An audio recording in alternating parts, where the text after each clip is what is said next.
The Tidmouth, Knapford and Elsbridge Light Railway was one of Sodor's old railways, which eventually merged with Sodor's other standard gauge railways to form the North Western Railway in 1914. When the railway opened in 1885 it was operated by horses, but eventually a young Mr. Topham Hatt, later to be Sir Topham Hatt, the Fat Controller, designed a series of small locomotives for the line, known as the coffee pots, partially due to their vertical boilers resembling a coffee pot, and their tendency to cough up dirty brown water. These engines never appeared in the books, and were apparently never photographed, but that doesn't mean I can't draw them. Let's give it a go.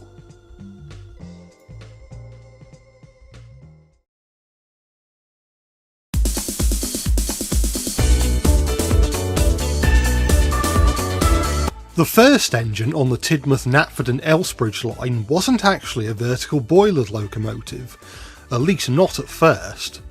Number 1 was built in 1905 when the line was extended to Tidmouth.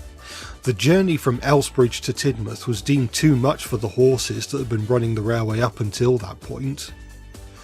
The route between Knapford and Tidmouth was originally very different.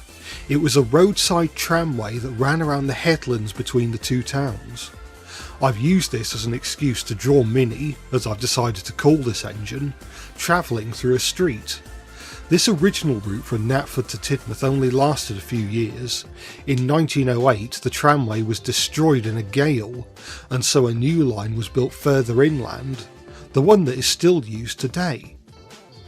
You may have noticed that I've used a golden ratio template whilst figuring out the composition. I'll admit I'm a bit mixed on the golden ratio. I understand the basic idea.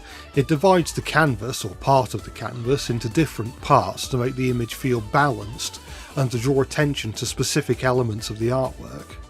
However, I'll admit that I'll sometimes look at examples of famous art pieces where the golden ratio was allegedly used, and my response will just be something along the lines of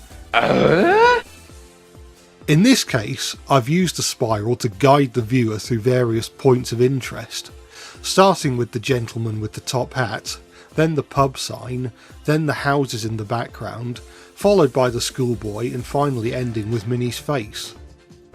Given that the Sodor and Mainland Railway used green for its engines, and I've used blue for the Wellsworth and Sudbury engines, I've decided to paint the Tidmouth, Knapford and Elsbridge engines red, with liberal use of black here and there.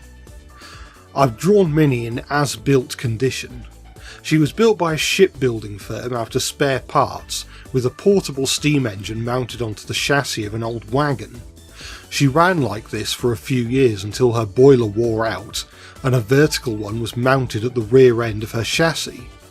Old shape or new shape, Minnie has a pretty unusual design, and has an odd-bod personality to match. She'll often say what's on her mind as soon as it flies into her funnel, which means that if anyone is having a conversation with her, they can expect frequent changes in subject, or to get rudely interrupted.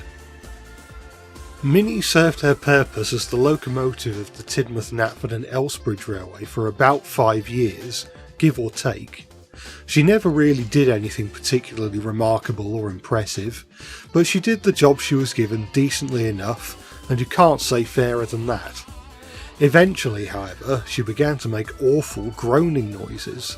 Her crew soon came to the realisation that the weight of the two boilers, the old horizontal one having never been removed, was putting immense strain on Minnie's chassis, which was coming close to falling apart. It was decided that building a brand new engine would be preferable to rebuilding Minnie with a stronger chassis. A new coffee pot was built, and Minnie was relegated to spare engine for a while.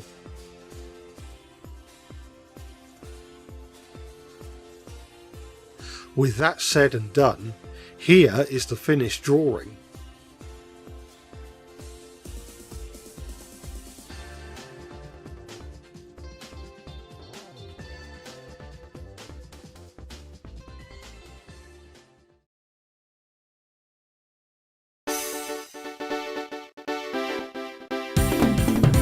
As far as vertical boilered locomotives go, the next three are a little bit more conventional.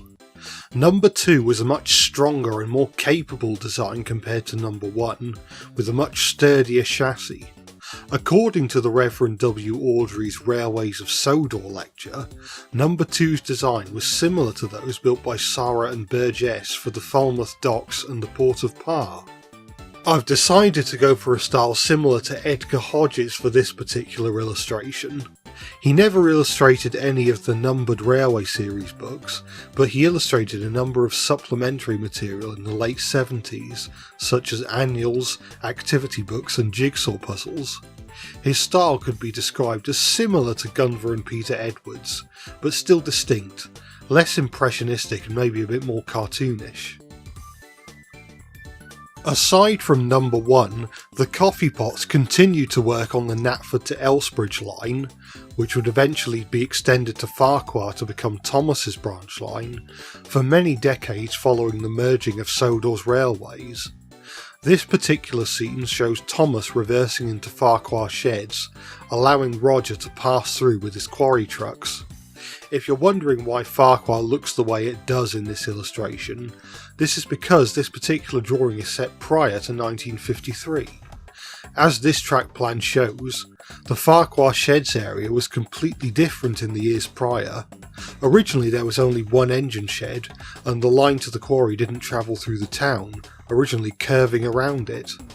Early illustrations actually do show the quarry tramroad curving away like that, but for the longest time I just assumed that this was Dolby getting it wrong. Turns out that nope, he was drawing it correctly the whole time. I can only apologise. Although coffee pots 2 to 4 were stronger than the original number 1, as the years went by their braking abilities began to show their limits. Given how close Thomas and Roger are, I wouldn't be surprised if Roger had overran a signal and has narrowly dodged a collision with Thomas. Luckily, no one was hurt. You'll notice that I've made Roger's face red, unlike the majority of steam engines with grey faces. Some engines in the Railway series books, notably diesel engines, have embedded faces as opposed to a separate grey face, and I think I've figured out the logic behind it. Most steam engines with grey faces have them in place of a door, whether it be a metal smokebox door or a wooden door like Toby's. Diesel engines with grey faces, meanwhile, have a face where the grille would be in real life. Meanwhile, engines and rolling stock with embedded faces generally don't have a door on the front. The face is just part of the body. So that's what I've done for Roger and the other coffee pots going forward, since their faces are just part of the body.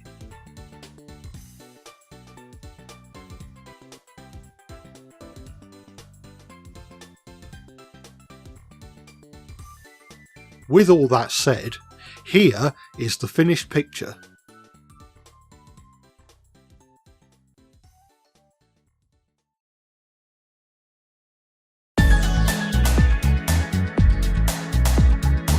I've decided to draw a shed scene.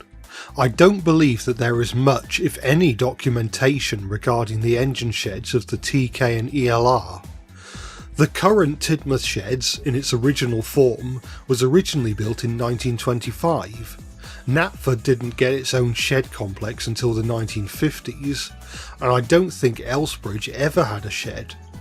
I've decided to draw what an engine shed complex on the old railway may have looked like, basing it on the sheds at Brill in Buckinghamshire. Number 3 was built to a design similar to number 2, but with an overall covered roof. This makes Beryl, as I've decided to call her, rather popular with the engine crews on rainy days. She doesn't mind at all, for a spot of rain doesn't faze her in the least bit. She often brags about it to Roger, who is far less enthusiastic about wet weather. "You should get a roof like me and be up to date," bragged Beryl. "You'd look far more like a proper engine."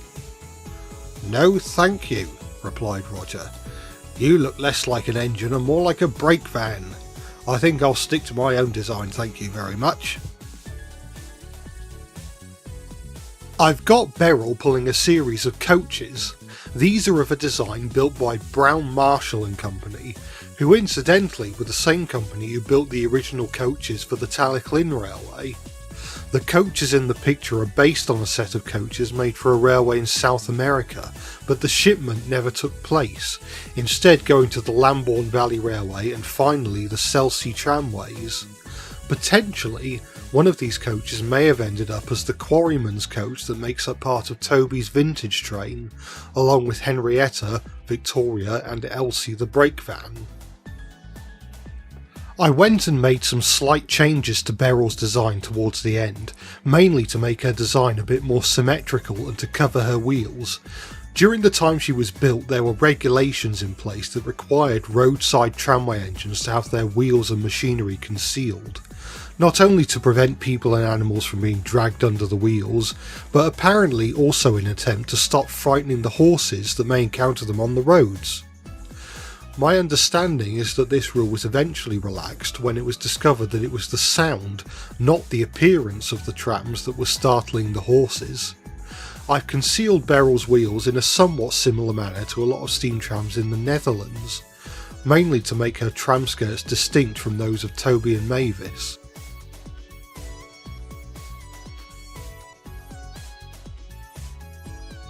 And so, here is the finished illustration.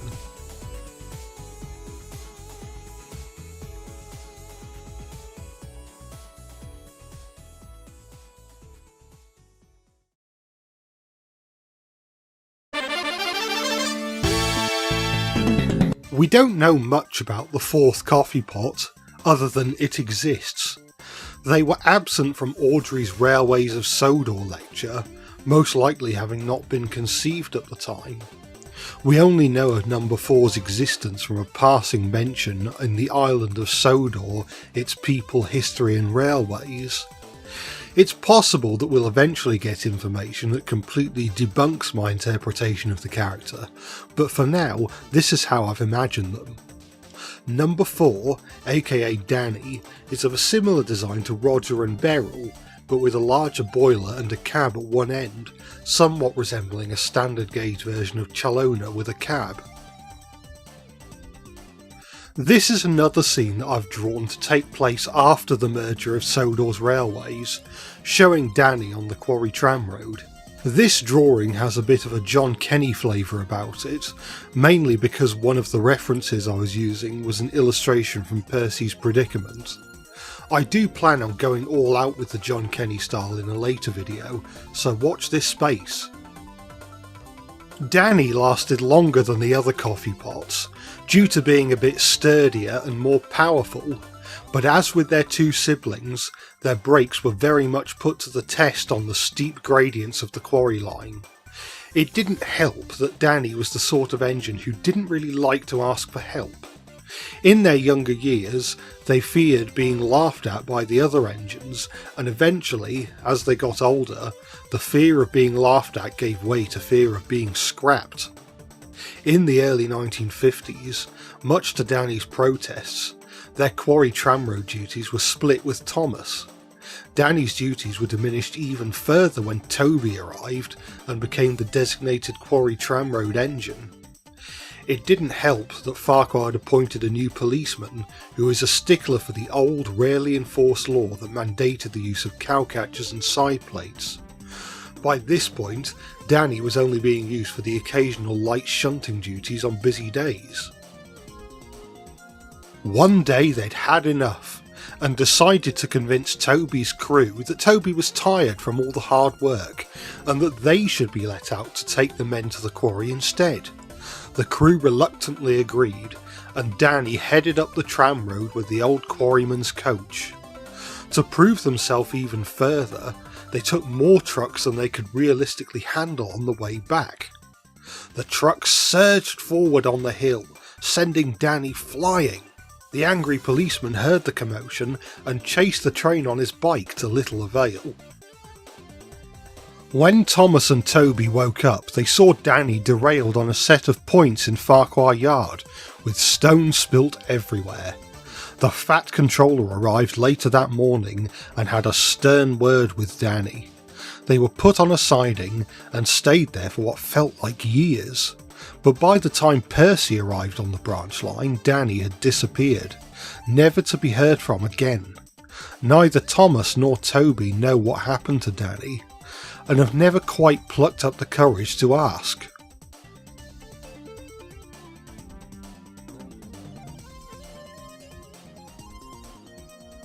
Anyway, here is the completed image.